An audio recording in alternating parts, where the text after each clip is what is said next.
Maltempo violento. La perturbazione atlantica si scatena sul Vicentino. Rovesci intensi con forti raffiche di vento. Dalle 9 di mercoledì sera fino a tutt'oggi temporali investono la provincia di Vicenza. Anche nella serata di ieri il maltempo è stato particolarmente intenso, con raffiche di vento e pioggia che hanno abbattuto alcuni alberi caduti sulla strada. Per rimuoverli è stato necessario l'intervento dei vigili del fuoco, entrati in azione a Brendola, in via Cavour e in via Madonna dei Prati.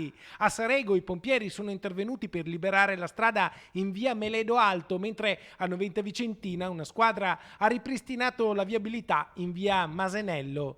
A Vicenza il comune ha allertato la protezione civile che segue attentamente l'evolversi della situazione. Altri temporali, ma con una conformazione diversa, si abbattono sul Vicentino anche nel tardo pomeriggio e in serata fino alla notte. I temporali sono meno raggruppati e più sparsi, ma risultano ancora insidiosi, quindi dove colpiranno potranno ancora portare grossi disagi e anche eventualmente danni, perché la conformazione che hanno rispetto a ciò che trovano sul territorio potrebbe causare danni e altri problemi. Passata la prima linea di instabilità, anche oggi i temporali hanno segnato la giornata con temperature in netto calo rispetto all'afa dei giorni scorsi. Fino a domani mattina i cittadini sono invitati ad attivarsi per ridurre i danni che potrebbero generarsi, evitando di trovarsi in zone esposte durante i temporali, ricoverando i propri animali e mettendo al sicuro i propri beni come le automobili, le tende da sole e tutte le suppellettili che possano essere portate via dal vento o danneggiate dalla grandine. Da venerdì pomeriggio cessato pericolo.